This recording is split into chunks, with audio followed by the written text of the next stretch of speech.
¿Cómo están? Buenas tardes. Que se vayan conectando sus compañeros y en un ratito empezamos, ¿ya?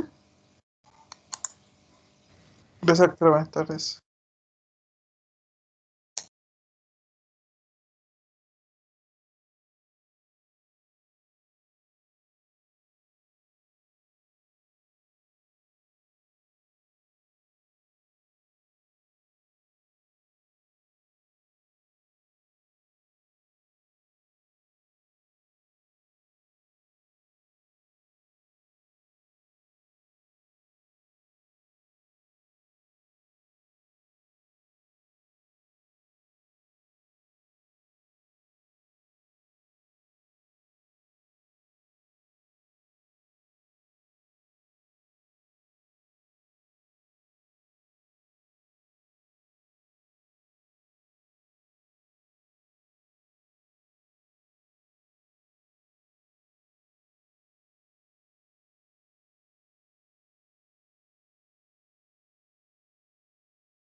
Bien.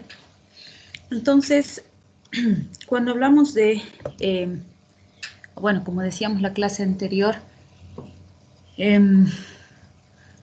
vamos a recordar aquí un poquito el mecanismo normal por el cual la acetilcolinesterasa degrada la acetilcolina y la vamos a comparar con algunos grupos de estos fármacos y tóxicos que hemos mencionado para entender un poquito la razón de la severidad, si quieren, de los efectos que van a producir estas sustancias en el paciente. Entonces, fíjense, en condiciones normales sabemos que una vez que la acetilcolina ha cumplido su función y ha estimulado sus receptores y ha producido una respuesta específica, la acetilcolina esterasa va a venir y se va a unir a ella para destruirla. En ese proceso, lo que va a hacer la acetilcolina esterasa es romper la molécula de acetilcolina y la va a separar en un fragmento de colina y un fragmento de acetato. El fragmento de colina, como dijimos en autónomo, bueno, en el sistema nervioso autor, se va a recaptar a la neurona presináptica para ser utilizada en nueva síntesis. Y el fragmento de acetato va a permanecer todavía un tiempo unido a la enzima, que finalmente, como tenemos aquí en el tercer paso, se va a separar y ese acetato se va a eliminar del organismo. Entonces, en condiciones normales, esto es lo que va a ocurrir, ¿sí? Pero va a ser diferente cuando empecemos a utilizar este tipo de sustancias. El hidrofonio, que es uno de los que se ha usado en ciertas épocas en algunas patologías particulares, fíjense, hace prácticamente lo mismo, o sea, se une a la enzima y se va a unir por uniones débiles. Esas uniones débiles van a permitir que el tiempo de unión con la enzima sea corto y por lo tanto tengamos periodos cortos de tiempo en el que se va a ocupar, por decirlo así, la enzima. Y obviamente cuando este hidrofonio está unido a la enzima, esta enzima no está cumpliendo su función de degradar acetilcolina, ¿sí? Pero como son uniones débiles, después de un periodo corto de tiempo se separa de la misma forma que la acetilcolina y deja libre a la enzima para que esa enzima pueda ir a metabolizar acetilcolina. En general, el tiempo que permanece unida es entre 2 a 4 horas, que es un tiempo, si quieren, corto, pero comparando con los milisegundos que en condiciones normales lo ocupa la propia acetilcolina, entonces hay diferencia importante y eso es lo que nos va a producir las manifestaciones que vamos a ver en el paciente. Si nos vamos a esta otra sustancia, que es el carbamato, tenemos varios componentes derivados del ácido carbámico y los carbamatos en general, o sea, son tóxicos, no están para utilización directa en general en las patologías, sino que se han utilizado clásicamente como venenos, ¿sí? Los famosos raticidas que conocemos están producidos a base de carbamatos. ¿Y por qué es importante esto? Porque en general el plaguicida, o bueno, en este caso el insecticida que usan, no insecticida, el raticida que se usa clásicamente y que se ha diseñado para matar ratas es cumarínico o warfarínico, es decir, que es un veneno anticoagulante y el objetivo es que la rata se muera desangrada. Y obviamente el objetivo es no eliminar solo a una ratita, sino a toda su colonia. Entonces, por esa razón es que clásicamente se han usado cumarínicos, ¿sí? Del grupo de la warfarina. Pero estos carbamatos, o sea, que es lo que más se usa en nuestro medio como raticida, entre comillas, son completamente diferentes que los warfarínicos. Entonces, ¿qué ocurrió?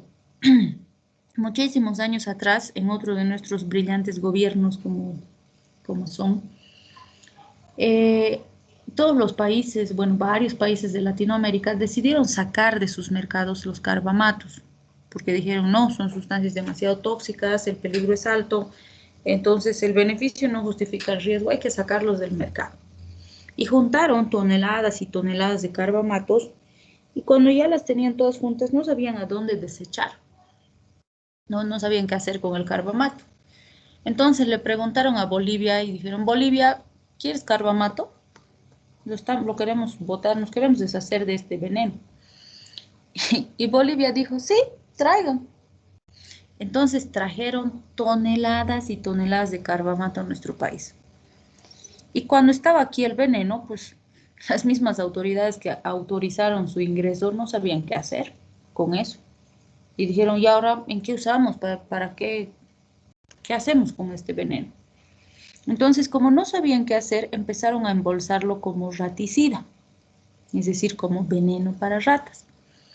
Y hasta hoy, cuando ustedes vayan a los mercados y vean el famoso campeón que tiene así el dibujo de una ratita, ¿no?, en el paquete, si ustedes revisan, es carbamato, no es cumarín. Y es chistoso porque el carbamato es colinomimético. El warfarínico es anticoagulante, o sea, uno y otro no tienen nada que ver con el mecanismo por el cual actúan. Y lo gracioso es que en el paquete del carbamato, que viene como raticida, dice, en caso de ingesta accidental, administrar vitamina K. Que si fuera cumarínico anticoagulante, está perfecta la vitamina K. Pero si es un carbamato, la vitamina K no me sirve para nada. ¿Sí? Entonces vean la diferencia por un lado. Por otro lado, el carbamato como raticida es pésimo. Porque vamos a ver que es tan potente este veneno que la ratita va, consume, está yendo a su casita y está llegando a su casita y se está muriendo. Entonces sus hermanitos ven y dicen, uy, no hay que comer eso. Entonces muere la primera ratita y todas las demás sobreviven. En cambio, el cumarínico, el que es anticoagulante, tarda en producir su acción. Entonces va la primera ratita, come el veneno, lleva a sus hermanitos, todos van y comen el veneno. Y cuando ya todos han comido, han probado la sustancia, recién empieza a enfermarse la primera y se empieza a desangrar. Y todos dicen, ¡ah! Sonamos. Porque aunque se den cuenta que han comido algo peligroso, ya están todos intoxicados. Entonces el cumarínico es muy buen raticida porque va a matar a la ratita y a toda su colonia, ¿sí? Y bueno, ¿por qué nos interesa esto? Porque muchos de nuestros adolescentes o adultos jóvenes que intentan quitarse la vida, que han decidido suicidarse porque se pelearon con su cónyuge o porque tuvieron algún problema, etcétera, se toman carbamato, se toman raticida. Entonces van a ver que es muy común cuando llegan intentos suicidas que se han tomado raticida. Entonces es importante determinar cuando viene un intoxicado por raticida, qué raticida se ha tomado. Si se ha tomado carbamato, que es lo más probable en nuestro medio, o si se ha tomado un cumarínico, porque los cuadros van a ser completamente diferentes, ¿sí?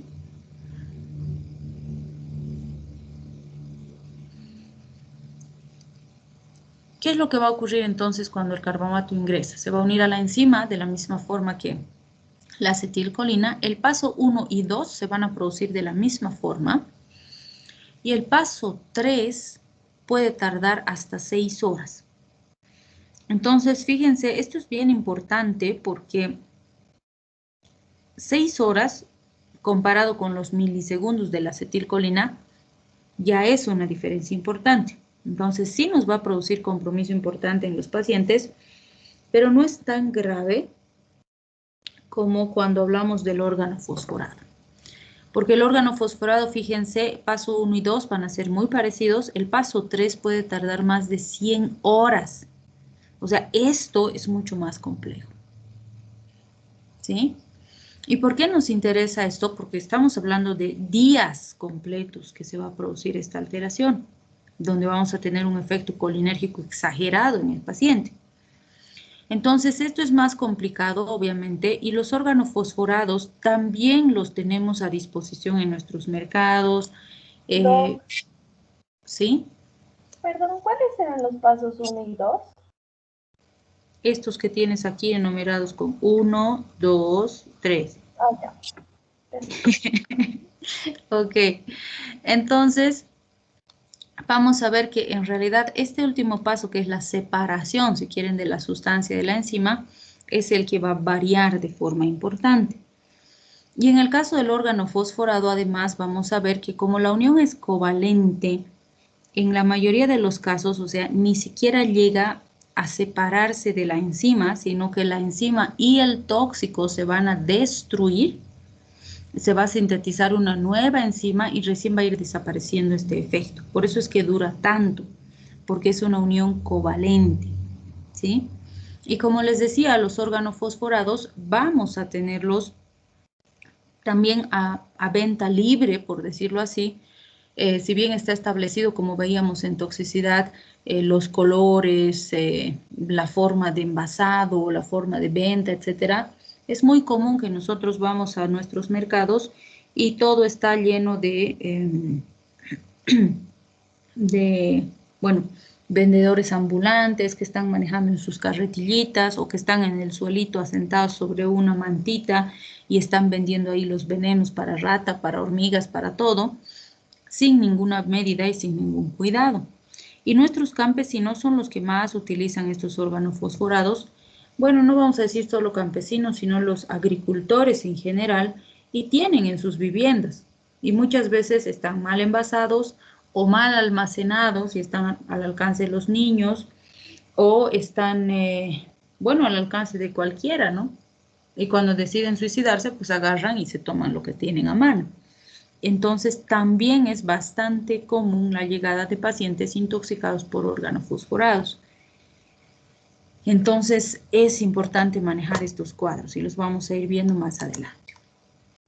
Bien, cuando hablamos de los efectos de los colinomiméticos de acción indirecta, vamos a ver que son muy parecidos a los de acción directa, porque básicamente el resultado es el mismo, ¿no? Potenciación de la actividad colinérgica, con algunas pequeñas diferencias. Entonces vamos a analizar. Siempre les digo, si saben los de acción directa, saben los de acción indirecta.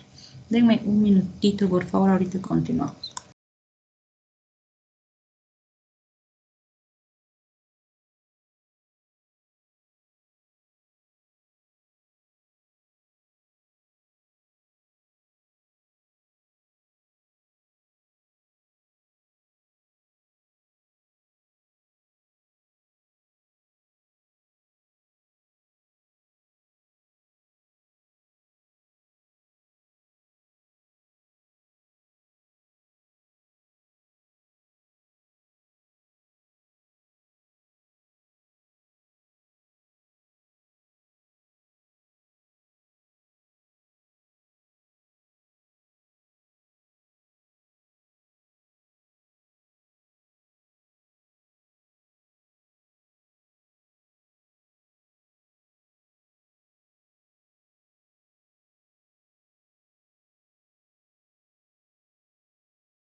Bien, entonces fíjense, a nivel del sistema nervioso central, a dosis bajas vamos a ver alteración del estado de alerta, activaciones difusas en el electroencefalograma, A dosis altas vamos a tener convulsiones generalizadas, podemos llegar hasta un paro respiratorio, un estado de coma intenso.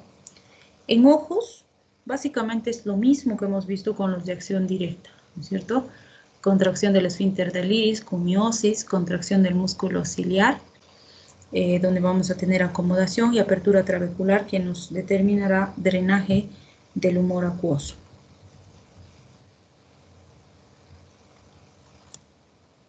A nivel respiratorio, broncoconstricción y broncorrea, que ya habíamos dicho que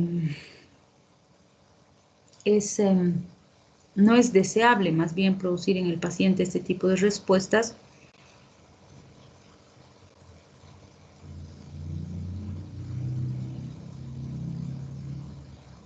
Entonces vamos a tener más bien como antecedente o como elemento importante para considerar cuando tengamos algún tipo de alteración, molestia u otro tipo de consecuencia, ¿no es cierto? O considerar si el paciente tiene patología de base respiratoria como elemento importante para evitar cualquier tipo de complicación. A nivel genitourinario, vamos a ver que hay una estimulación importante de la micción.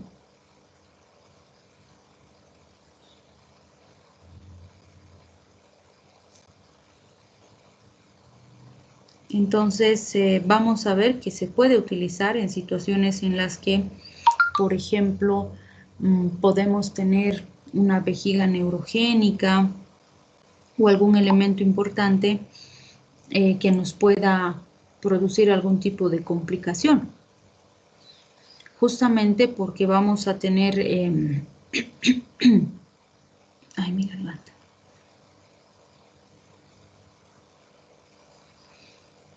Vamos a tener que, por ejemplo, puede ser que se haya lesionado las terminales nerviosas o que el paciente ha tenido alguna complicación postquirúrgica, algún elemento que determine que la vejiga no está funcionando con normalidad y eso está determinando que exista retención urinaria y obviamente se forme un globo vesical que también trae sus complicaciones y el paciente no logra miccionar de forma adecuada. Entonces, en ese caso, lo que podemos hacer es ayudar al paciente para que pueda normalizar la micción, ¿sí? Vamos a hacer que el detrusor se contraiga más adecuadamente, que el trígono se relaje para ayudar y facilitar esa función. En esos casos, obviamente, lo ideal es lograr que la vejiga funcione con normalidad o cercana a la normalidad.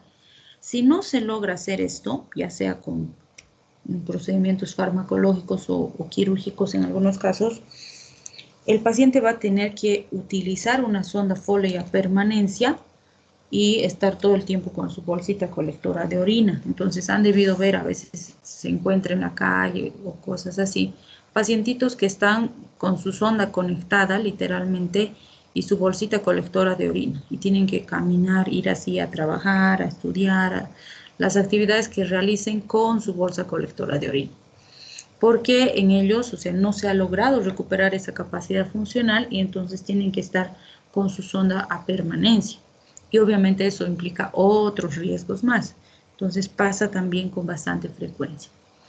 A nivel digestivo, vamos a tener un aumento de la actividad digestiva, como vimos en los de acción directa, pues va a aumentar el peristaltismo, las secreciones, los esfínteres se van a relajar, entonces nos va a ayudar a facilitar la motilidad del paso del tránsito gastrointestinal. A nivel de corazón, ¿sí? Tengo una pregunta. El malatión, el paratión y la neostigmina comparten este mecanismo de acción de los órganos fosforados. Malatium, paratium, sí, algunos libros los clasifican como tiofosforados y algunos como organofosforados, pero son derivados del ácido carbámico. En cambio, la neostigmina, o sea, si bien tiene el mismo mecanismo de acción, sigue siendo un colinamimético de acción indirecta, la neostigmina ha sido diseñada como fármaco. Entonces, la neostigmina la usamos para la terapéutica, por decirlo así. En cambio, Malathion, Parathion han sido diseñados como plaguicidas, como insecticidas para la industria. Pero el elemento en común que tienen es que todos pertenecen a este grupo. Son colinomiméticos de acción indirecta, porque lo que hacen es unirse a la acetilcolinesterasa y evitar su acción. Y de esa forma lo que hacen es aumentar los niveles de acetilcolina endógena y eso es lo que va a producir el efecto en el paciente. Entonces, aún la neostigmina, como vamos a ver más adelante, aún siendo diseñada como fármaco, se la maneja muy poco por el alto riesgo que implica su utilización. Pero esta sí se ha utilizado y todavía se utiliza, ¿no? Estaba ahí también la fisostigmina, que también vamos a analizar, pero que vamos a ver que se ha ido dejando de usar la fisostigmina porque su penetración a nivel central era mucho más alta.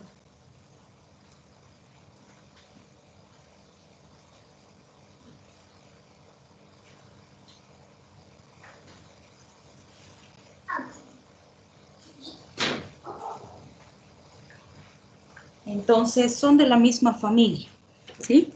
Y la neostigmina, como vamos a ver aquí, fíjense, es la única de este grupo que además tiene efecto como agonista nicotínico, o sea, aparte de actuar sobre la enzima, también tiene efecto directo sobre el receptor nicotínico.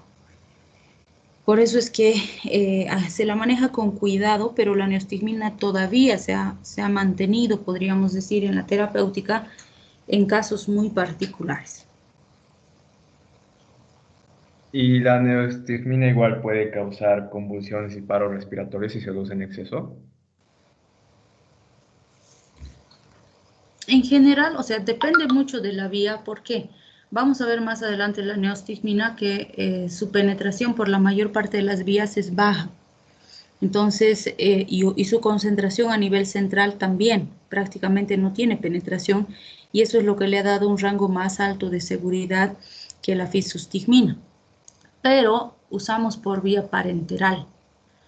Entonces, en dosis muy altas, sí podría aumentar el riesgo, ¿no?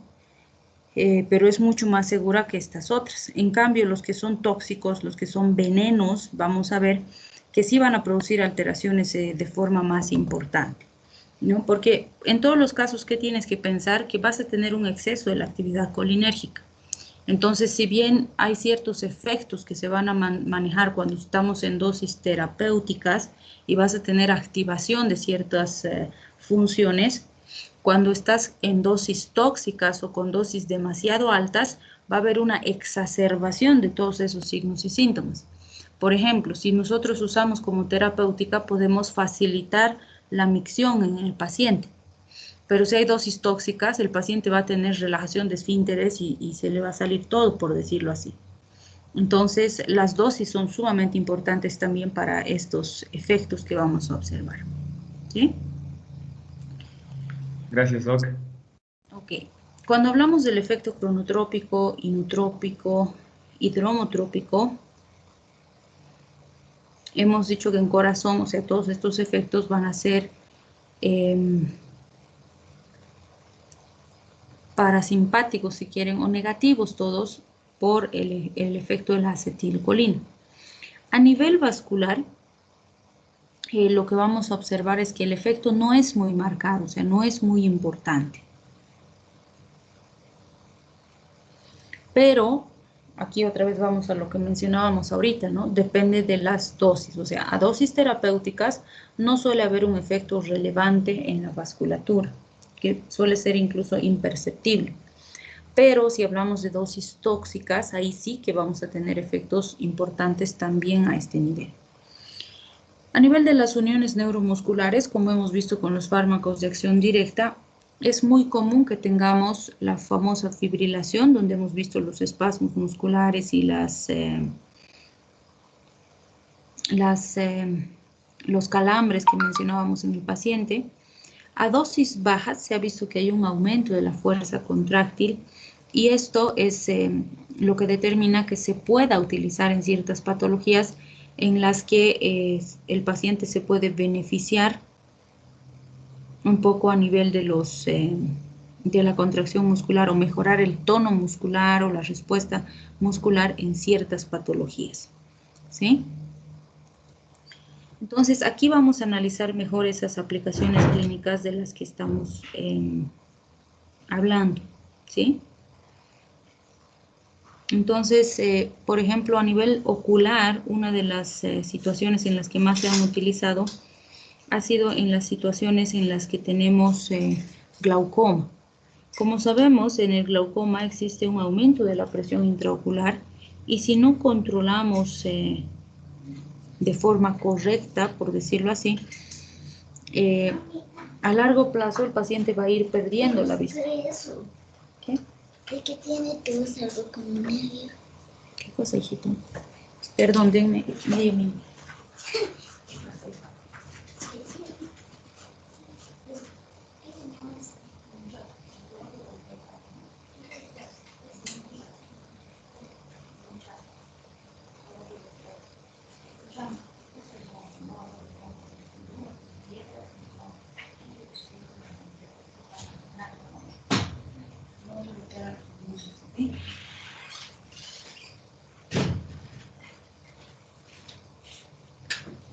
Bien, entonces sabemos que a largo plazo, si no se controla de forma adecuada un glaucoma, vamos a tener una ceguera, ¿no? O sea, el objetivo principal de controlar los niveles de presión intraocular es evitar la ceguera.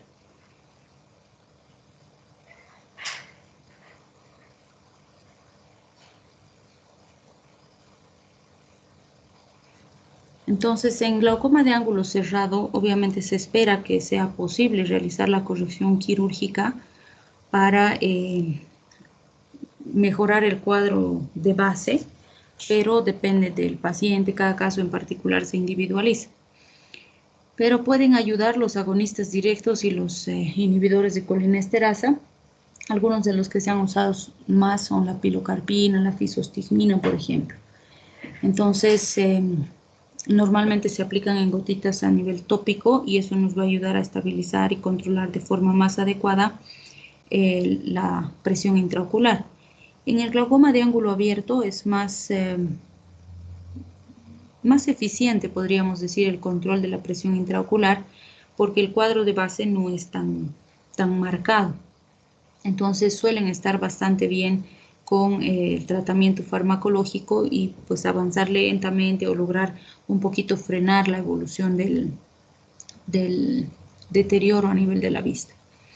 En los estrabismos de acomodación también suelen ser de bastante utilidad.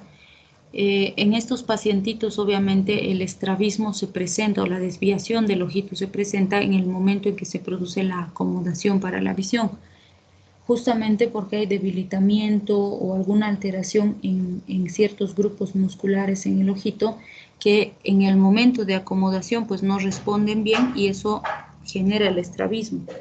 Entonces se ha visto una mejoría importante por el efecto sobre el músculo que hemos visto para la acomodación, que nos permite mejorar la respuesta en el paciente y en algunos casos acercarnos bastante a lo normal, por decirlo así.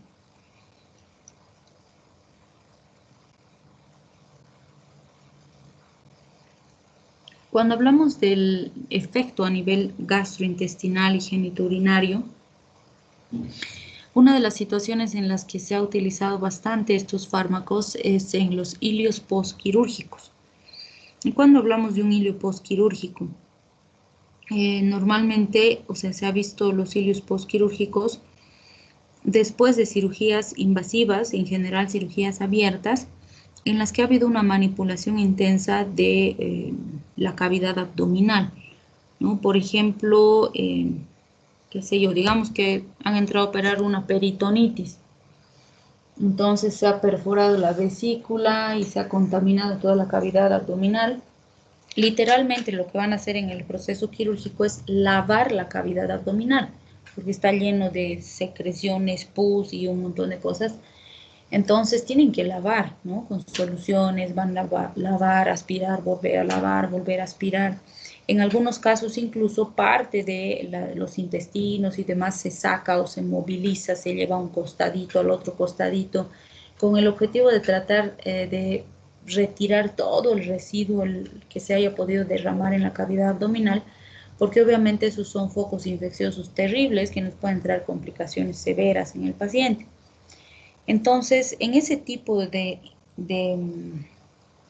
procedimientos tan invasivos y donde se manipula de forma tan intensa los órganos, las vísceras del paciente, es muy común que después de la cirugía el paciente presenta un hilio. Entonces decimos que hay un hilio cuando los intestinos han quedado paralíticos, ¿sí? Se paralizaron, no funcionan, no se contraen, no se mueven.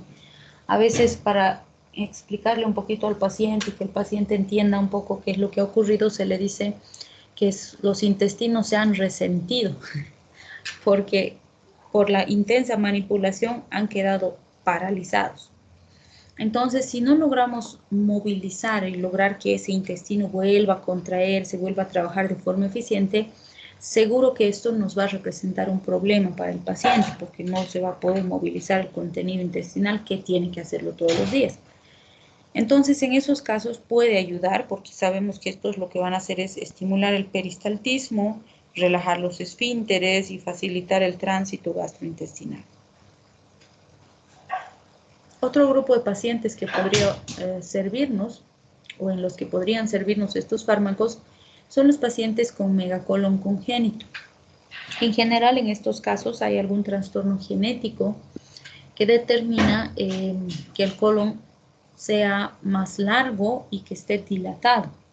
¿Sí? Entonces es un intestino más largo y además es perezoso, no funciona bien justamente porque está así todo flácido, relajado. Entonces no se contrae eficientemente para facilitar la movilización, en este caso del bolo, de las heces fecales, y que puedan ir pasando como corresponde para ser evacuadas del contenido o del intestino. Entonces, en esos casos también nos pueden ayudar a mejorar el tono de las asas las fibras del colon, de modo que podamos facilitar el vaciado, si quieren, o la salida del contenido del intestino sin muchos problemas. También en la retención urinaria, como mencionábamos hace un momento, pueden haber situaciones en las que por alguna razón el paciente no está logrando miccionar de forma adecuada. Y eso está determinando que exista retención urinaria y eso genera un globo vesical. Ese globo vesical puede lesionar las terminales nerviosas. Entonces puede traer complicaciones a largo plazo o en algún momento incluso determinar que el paciente necesite, como decíamos, una sonda a permanencia, que obviamente es incómodo para el paciente y además tiene otros factores de riesgo asociados. Entonces es ideal no llegar hasta esa situación. Así que nos pueden ayudar a recuperar la funcionalidad a este nivel. Y en las esofagitis por reflujo tiene una característica interesante, porque lo que vamos a ver es que lo que conocemos del sistema colinérgico en general en relación a los esfínteres es que va a producir relajación de esfínteres, ¿no? Entonces, en una esofagitis por reflujo, uno de los elementos fundamentales es el reflujo del contenido gástrico hacia el esófago, ¿sí? Por lo tanto, si tuviera relajación en el esfínter esofágico inferior, el reflujo puede empeorar, ¿sí? Pero resulta que han habido estudios en los que se ha podido observar que los colinomiméticos más bien aumentan el tono del esfínter esofágico inferior. Entonces, y este efecto obviamente es contrario al efecto que hemos visto en todos los otros sitios o en todos los otros esfínteres en otras localizaciones. Y por esa razón es que sí está indicado el uso de colinomiméticos en esofagitis por reflujo, ¿sí? Se han usado betanecol, neostigmina como algunos de los más utilizados en estos cuadros. A nivel de lo que es el sistema musculoesquelético, tenemos, por ejemplo, la la miastenia gravis como uno de los cuadros en los que se ha utilizado. Perdón, denme un minutito.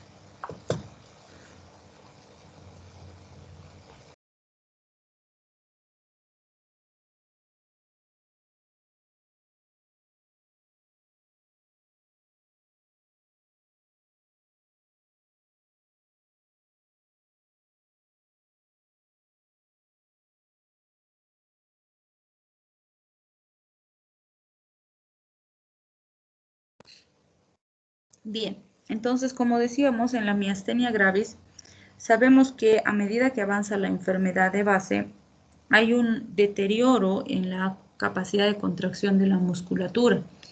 Entonces, normalmente estos pacientes van a fallecer cuando colapse literalmente el sistema o la respuesta de los músculos ventilatorios y no sean capaces de respirar, porque los músculos van a estar completamente flácidos. Entonces, en miastenia se ha usado este grupo tanto para el diagnóstico como para el tratamiento de estos pacientes. Obviamente lo que tenemos que entender es que no vamos a curar la enfermedad de base porque no tiene una cura específica, pero sí podemos darle más calidad de vida al paciente por más tiempo, ¿sí? O por lo menos permitir que hasta cierto punto tenga más actividad funcional, una mejor respuesta, algunos elementos relacionados a esto. En el caso de las reversiones de los bloqueos neuromusculares anestésicos, nos referimos a la reversión del bloqueo que conseguimos para los procedimientos quirúrgicos en una anestesia general. Cuando realizamos un procedimiento de anestesia general, primero vamos a conseguir una desconexión completa del paciente con el entorno, ¿sí? El paciente va a estar completamente sedado. Y obviamente, dependiendo del procedimiento o la cirugía que se vaya a hacer, también se va a utilizar relajantes musculares, porque necesitamos que la musculatura del paciente esté completamente relajada. Por un lado, el paciente va a estar conectado a un ventilador mecánico, entonces para que no pelee, por decirlo así, con el equipo se va a encargar de la respiración, porque el equipo es exacto. En cambio, el paciente puede tener oscilaciones y eso hace que no tenga una coordinación adecuada con el equipo. Y por otro lado, lo que vamos a ver es que el paciente también tiene que estar completamente relajado, porque el cirujano, al abrir la pared, al divulsionar los tejidos, al poner los separadores, por ejemplo, necesita que las fibras musculares estén completamente relajadas para poder trabajar, ¿no? Ándate el vaso y la cuchara. Yo voy a morir de hambre. Ay, denme un minutito, por favor. ¿Estás enojada? No.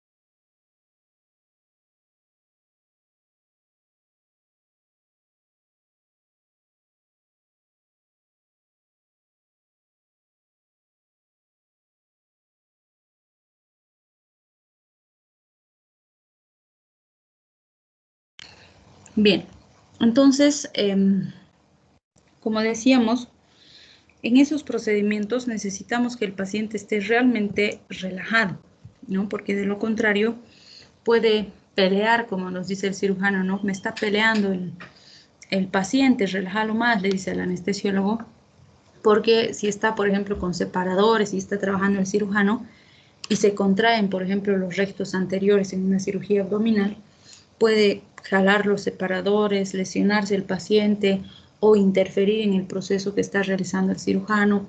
Entonces sí pueden haber complicaciones tanto para el paciente como para el profesional.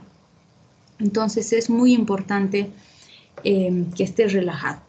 Y puede ser, o en algunos casos pasa, digamos que el anestesiólogo ha calculado la dosis que tiene que usar para una cirugía que va a durar 2 horas.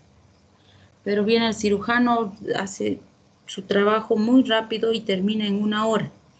Entonces no podemos decir, bueno, esperaremos 1 hora para que reaccione el paciente. No, tenemos que revertir ese bloqueo, o si el efecto está demasiado intenso, ya se terminó la cirugía y el paciente no está recuperando esa movilidad, entonces podemos inducir la recuperación con fármacos. Por eso es que normalmente el paciente, después de una cirugía, permanece en la sala de recuperación antes de irse a las salas comunes, porque en ese momento, entre 1 a 2 horas, dependiendo de la cirugía y demás, el anestesiólogo lo va a vigilar de forma más estricta, más minuciosa, para ver que no se presente ninguna complicación, y si fuera necesario la intervención con algún fármaco, algún elemento para revertir algunos efectos, lo va a hacer en ese momento. Entonces, en esos casos también se han utilizado estos fármacos para lograr una reversión de sus efectos en el paciente. Bien, y podemos tener intoxicaciones por estas sustancias, y si bien sí se pueden dar intoxicaciones por los fármacos, lo más común es que tengamos intoxicaciones cuando hablamos de los colinomiméticos de acción indirecta, Malathion, Parathion, etcétera, que hemos visto como tóxicos o como sustancias peligrosas. Entonces, ¿qué va a presentar el paciente? Y en realidad lo que presentaría sería una exacerbación de los efectos colinérgicos.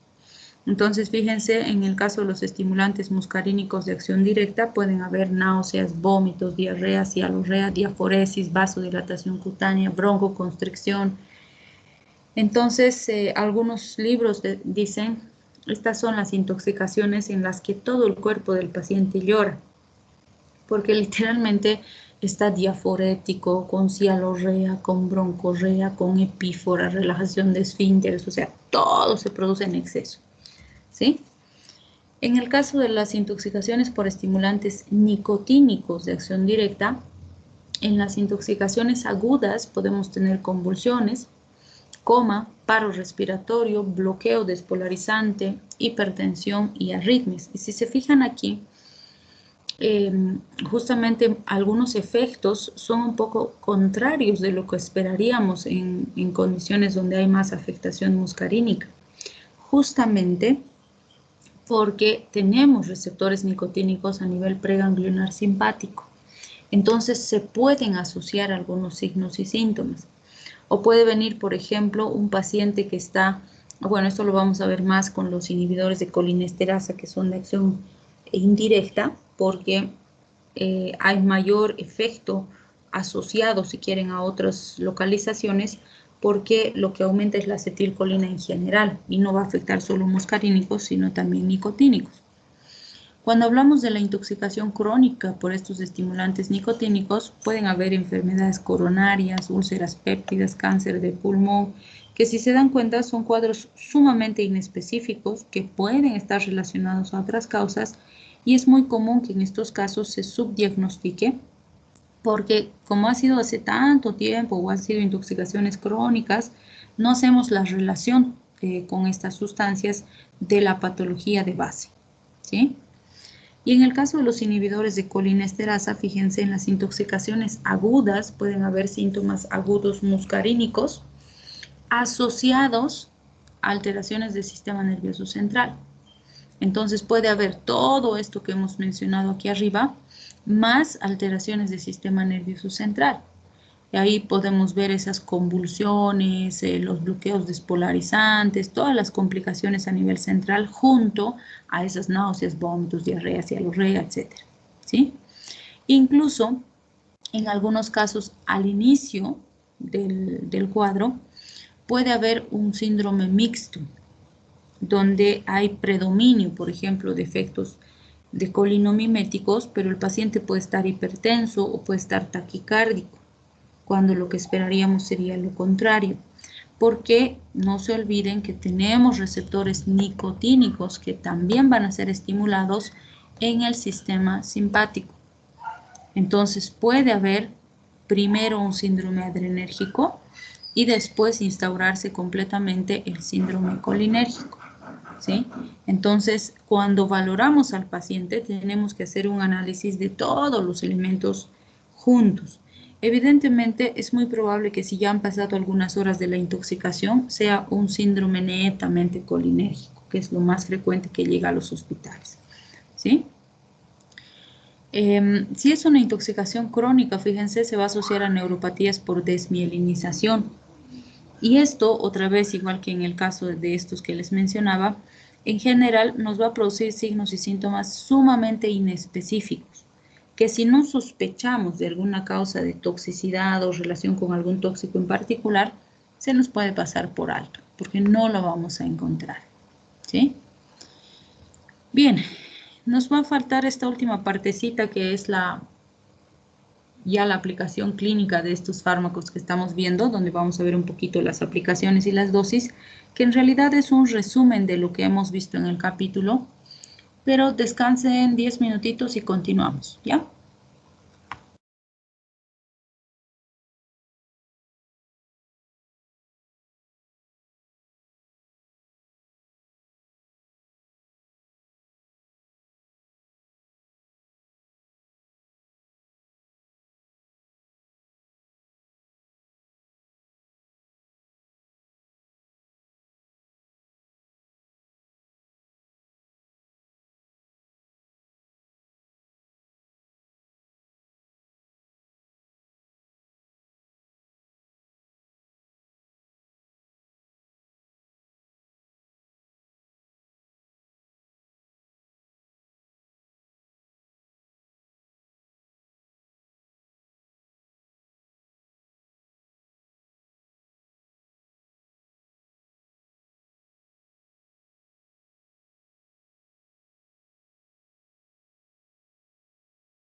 Bien, entonces, como les decía, estas tablitas de la parte final simplemente nos resumen lo que hemos ido viendo en el capítulo. Tenemos, por ejemplo, el betanecol y el carbacol dentro del grupo de los ésteres de colina que habíamos mencionado. Entonces, fíjense, en el caso del betanecol es más agonista muscarínico con menor efecto nicotínico. En cambio, el carbacol todavía afecta de forma importante a los receptores nicotínicos, pero su acción sobre el nicotínico en ambos casos es menor a la de la acetilcolina y la metacolina que también hemos visto en su grupo. Entonces, ¿qué van a hacer? Van a activar los receptores muscarínicos, sobre todo M1, M2 y M3, donde tienen mayor acción. ¿Eso qué va a determinar? Un aumento de las secreciones y la contracción del músculo liso, disminución de la presión intraocular, relajación del músculo liso vascular, alteración de la frecuencia cardíaca, en este caso va a haber una disminución, y una estimulación de la motilidad intestinal. Además de un aumento de la presión del esfínter esofágico inferior que lo habíamos mencionado, ¿sí?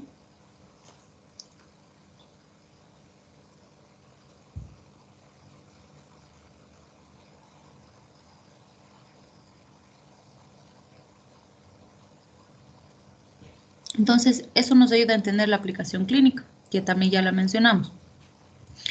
En los cilios postquirúrgicos neurogénicos, por ejemplo, las retenciones urinarias, en general vamos a ir viendo la aplicación dependiendo de la respuesta del paciente. En los cilios postquirúrgicos, en general se requieren unas cuantas semanas y después se puede ir suspendiendo. Y en las retenciones urinarias también, pero depende de la respuesta que vamos evidenciando en el paciente. Se recomienda cuando vamos a realizar administraciones prolongadas de 10 a 50 miligramos por vía oral, que se pueden dar cada 8 o cada 6 horas dependiendo de la respuesta del paciente, y se recomienda la administración en ayunas. En glaucoma de ángulo abierto se recomienda una gotita entre 1 a 3 veces por día, y con eso se logran mantener presiones intraoculares bastante adecuadas con disminución del riesgo de las complicaciones a largo plazo.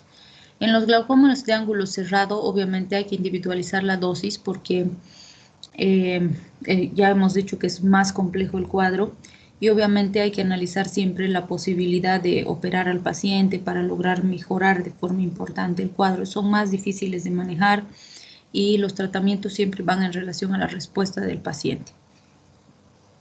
También nos pueden ayudar para conseguir miosis en caso de que tengamos una exacerbación de actividad con simpático-miméticos y que el paciente esté con midriasis para contrarrestar, podríamos decir, ese efecto.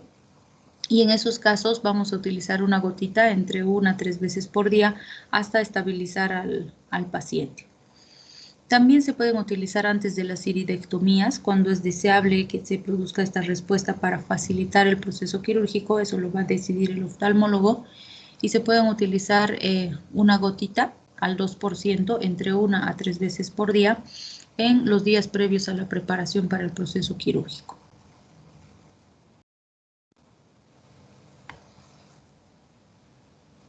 En el caso de los alcaloides muscarínicos, el que hemos mencionado, hemos visto un poco la pilocarpina. La cevimelina no lo hemos visto en el capítulo, pero aquí la vamos a mencionar porque es más selectiva y se ha producido posteriormente. Entonces, fíjense, la pilocarpina es agonista parcial muscarínico con poco efecto nicotínico y la cevimelina tiene la ventaja, si quieren, de que es más selectiva M3. Entonces, actúa principalmente en receptores M3. Entonces, nos da buena potencia farmacológica con menos efectos adversos. Los efectos, si se fijan, son muy parecidos a los que hemos descrito anteriormente. Es otro grupo, pero tiene o mantiene bastante cercanos, podríamos decir, los efectos. Y eso determina que las indicaciones también sean bastante parecidas. Tenemos glaucoma, donde vamos a usar de 1 a 2 gotitas, dependiendo si usamos al 2 o al 4%, podemos dar cada 4 o cada 12 horas. También en situaciones de emergencia, en glaucomas de ángulo cerrado, por ejemplo, se puede usar una gotita en el ojo afectado cada 5 o cada 10 minutos y eso repetir por 3 o 6 ciclos, dependiendo de cómo va respondiendo el paciente. En teoría, en la primera fase, el objetivo es estabilizar, lograr bajar el nivel de presión intraocular Y después para mantenimiento le damos una gotita cada 1 o cada 3 horas, dependiendo de cómo está el paciente, hasta lograr un control más eficiente de la presión intraocular. Otra de las situaciones en las que se puede utilizar por estos efectos que hemos mencionado es el síndrome de Sjögren, donde hay alguna alteración de la secreción de algunos sitios particulares. Por ejemplo, en el síndrome de Sjögren, uno de los elementos que suele afectar bastante y molestar al paciente es la serostomía. Entonces, nos ayuda bastante a mejorar un poquito la lubricación, la producción de secreciones a este nivel, para evitar las complicaciones de esa serostomía a largo plazo. En esos casos se puede utilizar 30 miligramos cada 8 horas con un máximo de 60 miligramos por día.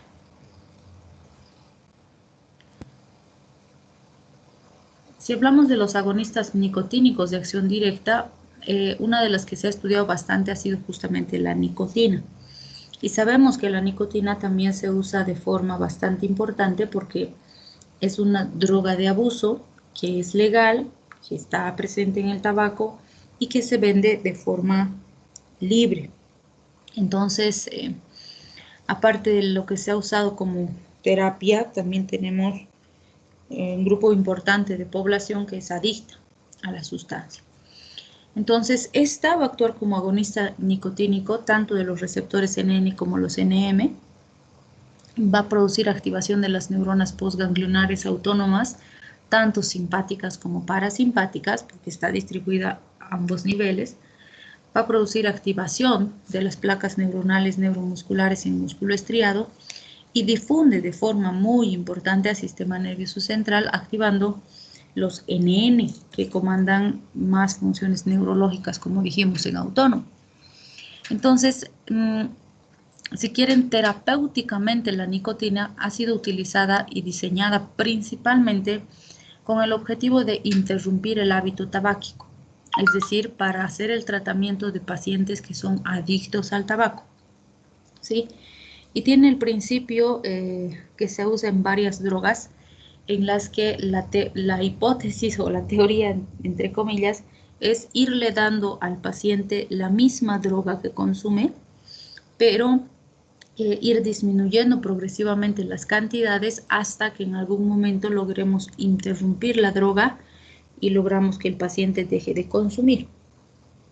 Entonces tiene más o menos ese principio.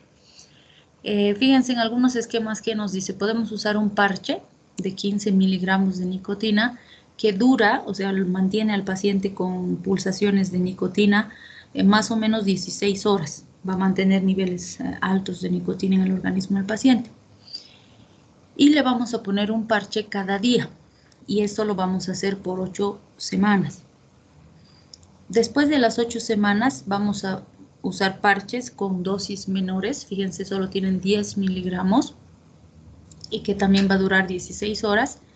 Y esto lo vamos a hacer por 4 semanas más. Y en teoría, pues después de ese tiempo, el paciente ya tendría que tener menos necesidad, menos impulso de consumir el tabaco, ¿sí? Pero bueno, esto es lo que se ha hecho con los parches. En otros casos se ha logrado usar como sustituto el chicle. ¿Sí? Hay chicles con nicotina, donde también el paciente masca, y como hemos dicho, ¿no? Por las características físico-químicas que tienen estas sustancias, tienen muy buena absorción por todas las vías. También han debido ver que no hay mucho en nuestro medio, son una especie de bolsitas de té, pero son más pequeñitas, y el paciente se las pone en la encía y le van aportando nicotina de forma constante también. Entonces, todas estas alternativas lo que hacen es, o sea, se van usando así en ciertas cantidades por periodos, con el objetivo de que el paciente vaya dejando el hábito tabáquico sin entrar en síndrome de abstinencia. O por ejemplo, también se han usado en pacientes que son realmente muy adictos y que no pueden estar un minuto sin un cigarro en la mano y que se fuman 4 o 5 cajetillas por día, y por decirles, tienen una reunión importante y están en un área de no fumadores. Entonces, si están sin fumar, hacen abstinencia, porque realmente son adictos. Entonces, en estos también se han utilizado estas otras alternativas, los chicles, los parches, etcétera, porque pues a partir de ahí van recibiendo dosis de la droga en este caso y no entran en síndrome de abstinencia. Pero pues en muchos de los casos ha sido contraproducente porque en vez de mejorar el problema de adicción, ha empeorado, ¿no? Y el paciente acaba mascando el chicle, poniéndose el parche y fumando todo al mismo tiempo y se hace más adicto más bien en lugar de ir dejando la droga, ¿sí? Entonces, realmente los resultados son bastante cuestionables, por decirlo así. Y sí podemos ver que tiene un uso no médico, podríamos decir, que es el tabaquismo, que en realidad es el uso más frecuente, y también tiene propiedades insecticidas. Y han debido escuchar, ¿no? La población comúnmente, qué sé yo, digamos que se han ido de excursión al campo y es una zona cálida, entonces empiezan a venir los mosquitos. ¿Y qué dice la población comúnmente? Ay, fumaremos un cigarrito porque así se van a escapar los mosquitos. Y empiezan a fumar y sí, de verdad se escapan los bichos, desaparecen los moscos. Y es cierto porque la nicotina es terriblemente tóxica para el sistema nervioso de los insectos. Entonces, en base a esto es que se han empezado a producir unos insecticidas que se les conoce como neonicotinoides, que dentro de los componentes químicos que manejan componentes derivados de nicotina o que contienen elementos químicos muy parecidos. Entonces, como plaguicidas, insecticidas, están dando muy buenos resultados, ¿sí? Lamentablemente, desde hace algunos años han empezado a llegar a nuestro medio. Y digo lamentablemente porque son estos neonicotinoides los que están aniquilando a las abejas. ¿Sí? Obviamente sabemos la gran relevancia que tiene la abeja en la supervivencia del resto de los seres vivos, incluyéndonos a nosotros. Entonces, estos neonicotinoides están teniendo una repercusión terrible sobre las poblaciones de abejas a nivel mundial y ya se están usando en nuestro medio. ¿Por qué sabemos esto? Primero, porque realmente se ha visto la disminución de la densidad poblacional de las abejitas y obviamente a nuestros campesinos o a los productores, los agricultores, los cosechadores de coca y demás, no les interesa en absoluto el impacto ambiental de lo que están usando. No les importa, ¿sí? En algunos casos es por ignorancia, porque no saben, y en otros casos realmente no les interesa, aunque entiendan el daño que están haciendo. Entonces se está usando de forma masiva. Y obviamente nos hemos encontrado con el uso más cercano, si quieren, de estas sustancias, porque como ya les he mencionado desde el principio del capítulo, es muy común que con estos insecticidas la gente intente suicidarse, ¿no? Entonces, sí nos han empezado a llegar a los hospitales pacientes intoxicados con neonicotinoides, que hacen síndromes más nicotínicos que muscarínicos por el efecto que tiene esto a nivel de esos receptores, ¿no? Entonces, están representando un problema importante y ya los tenemos varios años en nuestro medio y nadie controla, nadie dice nada de cómo se usan, etc. Esta otra tampoco la hemos mencionado en el capítulo, que es la vareniclina, porque es un fármaco que se ha producido posteriormente. Es un agonista parcial del receptor nicotínico, actúa de forma más selectiva en la subunidad alfa-4 beta-2 del receptor nicotínico. ¿Y esto qué hace? O sea que cuando se une el receptor nicotínico, no lo activa como la nicotina. Por eso decimos es agonista parcial, porque se une, pero recuerden que el agonista parcial produce un efecto menor, ¿sí? Y obviamente, si está en presencia de nicotina, va a actuar como antagonista de la nicotina, porque se va a unir al receptor, no lo va a activar de forma potente y además mientras está unido va a evitar que la nicotina se una. Entonces, este está dando resultados muy interesantes en el tratamiento del hábito tabáquico. No estaba llegando todavía a nuestro medio, no sé si ahora ya estará llegando, pero no teníamos. Pero da mucha esperanza para estos individuos que tienen hábito tabáquico, ¿sí? Porque obviamente como está actuando como agonista parcial, evita la liberación de dopamina que se genera en grandes cantidades cuando el individuo deja de consumir la nicotina y que es uno de los factores más importantes para esa aparición de ansiedad y de todos los elementos relacionados a la abstinencia. Porque es como que le estoy dando, pero más poquito, porque no estimula de forma tan intensa al receptor. Entonces, todos los elementos relacionados a ansiedad son mucho menores cuando usamos vareniclina y está permitiendo que el paciente no se ponga tan mal, no haga tantos elementos de abstinencia y vaya superando de forma más adecuada el consumo, ¿no? Y vaya disminuyendo progresivamente el consumo. Las dosis recomendadas por vía oral son desde el día 1 hasta el día 3, es decir, los 3 primeros días, 0,5 miligramos cada 24 horas. Del día 4 al día 7, 0,5 miligramos cada 12 horas. Y después, como mantenimiento, desde el día 8, 1 miligramo cada 12 horas. Y obviamente en todos esos procesos o en todo ese tiempo, el paciente tiene que ir siendo vigilado, valorado y dependiendo de cómo va respondiendo, se va determinando hasta cuándo le damos la sustancia y obviamente viendo también los efectos sobre el tabaco, ¿sí? Bien, y a partir de aquí vamos a ver ya los fármacos que actúan como inhibidores de colinesterasa, es decir, los fármacos de acción indirecta. Dentro de los que son de acción corta, el que se ha probado más en la terapéutica es el edrofonio, que dentro de los inhibidores de colinesterasa es uno de los menos peligrosos por su acción corta.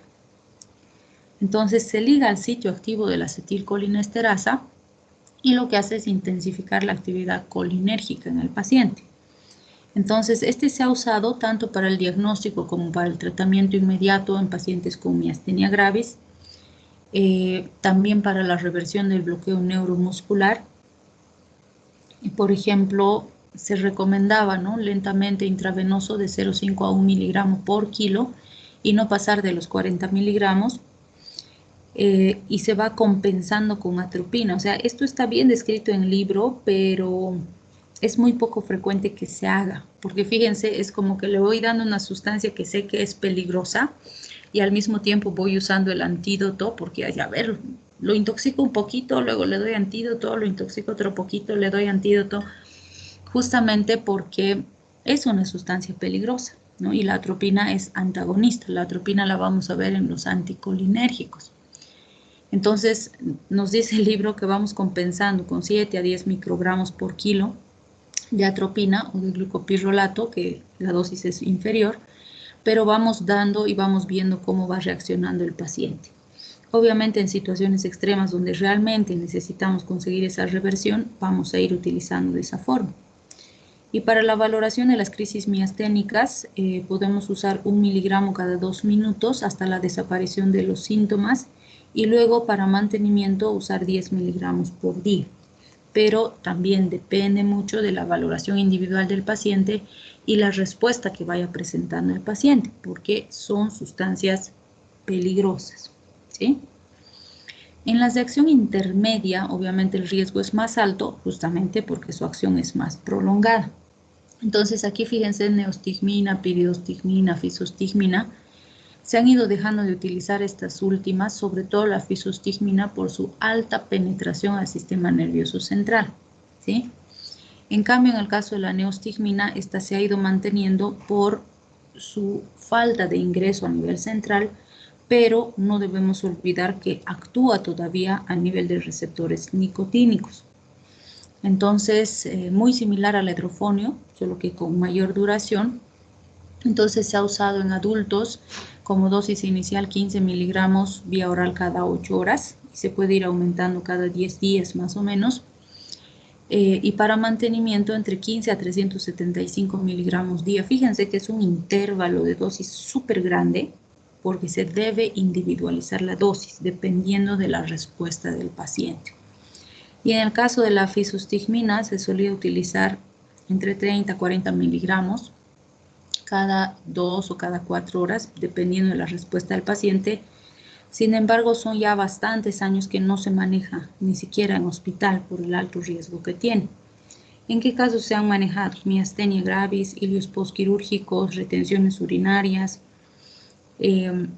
Obviamente estos son fármacos que son de alto riesgo y cuando se los maneja tienen que ser manejados por el especialista. Y dentro de estos de acción larga, lo que vamos a ver es que la única diferencia con los dos grupos anteriores es el tiempo de duración de la acción, como habíamos visto al principio. ¿No es cierto? O sea, todos son inhibidores de la colinesterasa, pero unos tienen acción corta, intermedia y larga. Estos de acción larga son más peligrosos que los anteriores.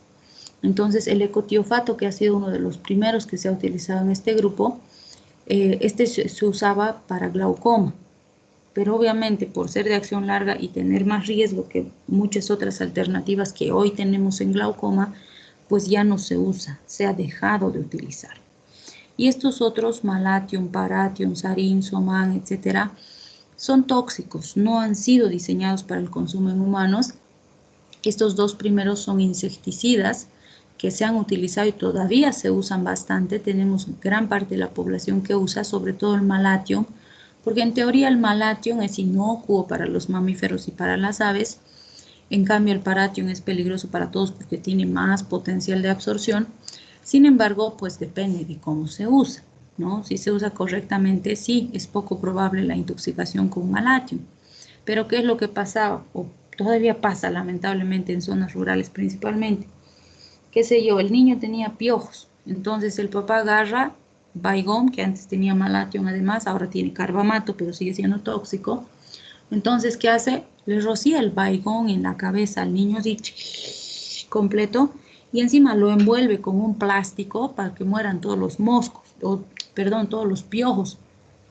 Claro que se mueren los piojos, pero ese niño llega intoxicado porque no se usa de esa forma este tóxico, ¿sí? O creo que les comentaba, ¿no? Norte Potosí, nuestras zonas más pobres, donde pues perritos, gatitos y todos los integrantes de la familia duermen en un solo cuarto, en colchoncitos de paja al ras del piso y el piso es de tierra, etcétera, tienen cualquier cantidad de pulgas. Entonces las pulgas no los dejan dormir. Entonces, ¿qué hace el papá? Agarra y echa Malathion que viene en polvito, echa encima de la cama y se mueren pues todas las pulgas.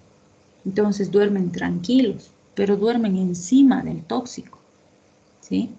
Entonces, obviamente ese tipo de situaciones todavía se dan en nuestro medio.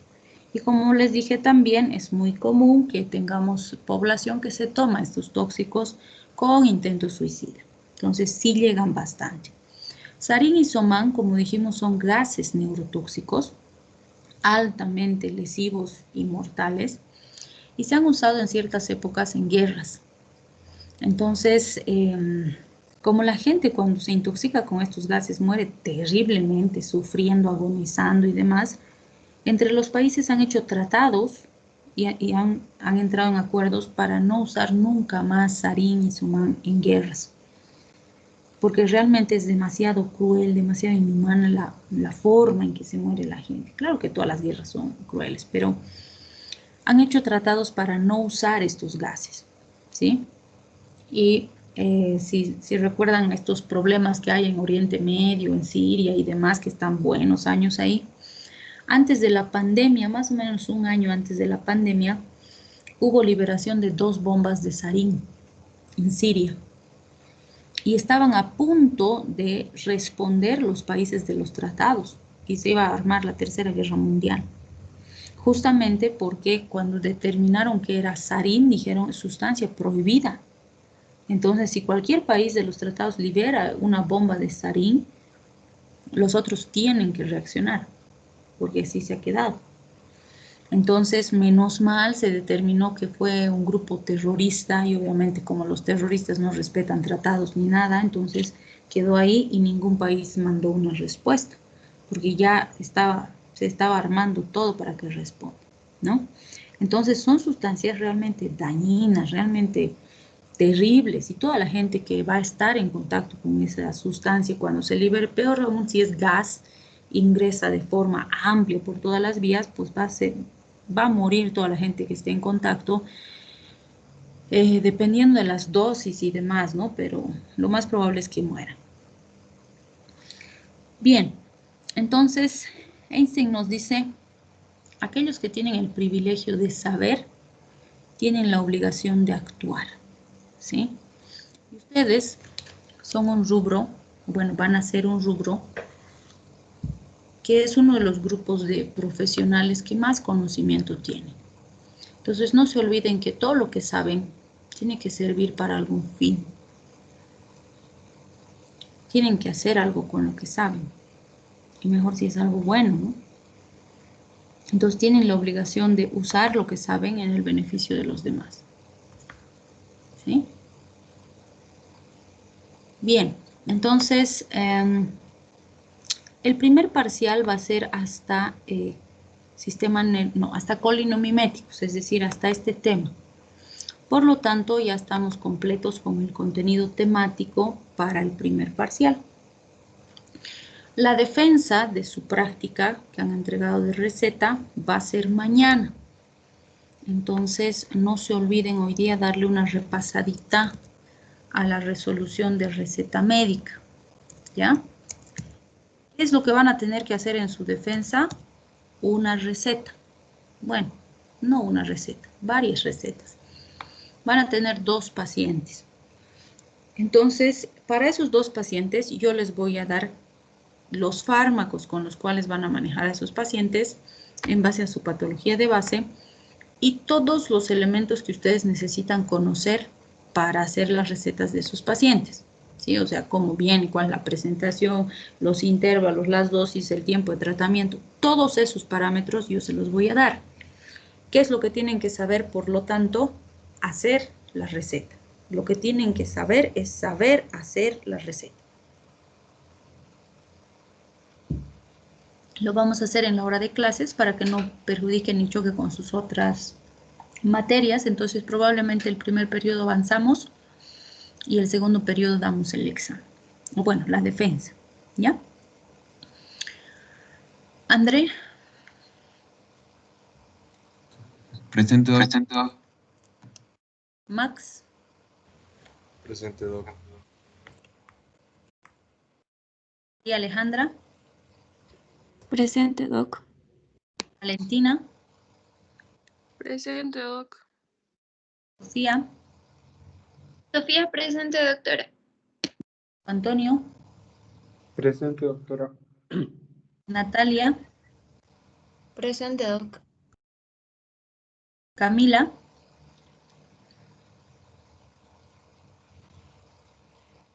Catherine.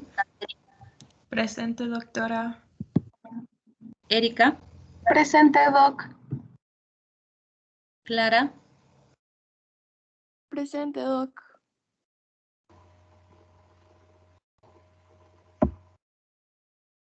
Roxana. Presente, doctora. Wilson. Presente, doctora. Lucía. Aquí, Doc, presente. Gabriela. Presente, Doc. Cristian. Presente, Doc. Adriana. Presente. Ronald. Presente, doctora. Carla. Presente, doc. Brian. Presente, perdón, doc. Debra. Presente, doctora.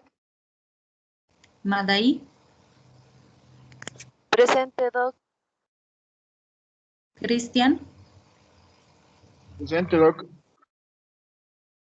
Paul.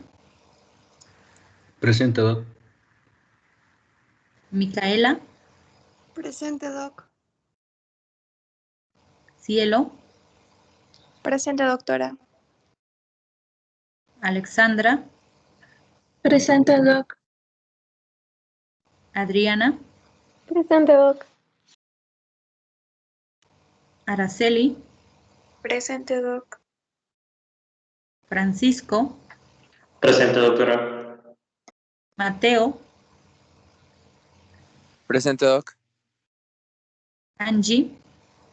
Presente, doctora. Adriana.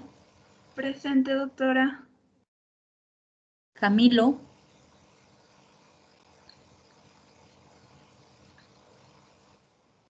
Darío. Presente, Doc. Tasca, Presente, doctora. Yesenia, Presente, doctora. Paisa, Presente, doc. Carolina, Presente, doctora. Camila, Presente, Doc.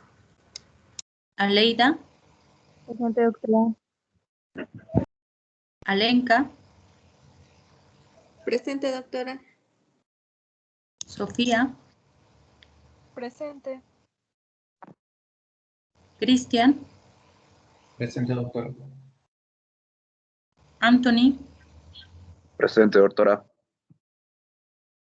Mirta, Presente, doctora. Andrea, Presente, doctora. Priscila, Presente, doc. Muhammad, Presente, doctora. Luciana, Presente, doc. Valeria, Presente, doc. Eli, Presente, doctora. Stephanie, Presente, Doc. William, Presente, doctora. Thais,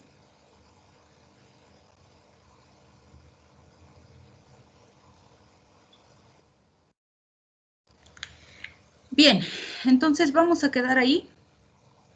No se olviden repasar mañana, o bueno, hoy para mañana dar su defensa. ¿Ok? Que les vaya bien, se cuidan. Doctora, ¿estáis presente? Doctora, no una podía cosa. encender mi micrófono. ¿Ya? Doc, Doc, perdón, yo una puse en cosita. el chat Sí, ya presente. noté, Camila. Ah, ya, gracias, Doc. Doc, una cosita. Queríamos preguntarle si es que nos podría subir sus diapos una clase antes para poder imprimirlas y tomar apuntes, ya que a muchos nos facilita así la toma de apuntes. Sí, doctor. Sí, Doc. Ya, se los voy a subir. Gracias, Doc. Gracias, Ok. Doc. Chao, chao. Hasta luego, Doc. Gracias. Hola, doctora. Hasta luego, Doc. Hasta luego, gracias. Hasta luego, Doc. Hasta luego, hasta luego.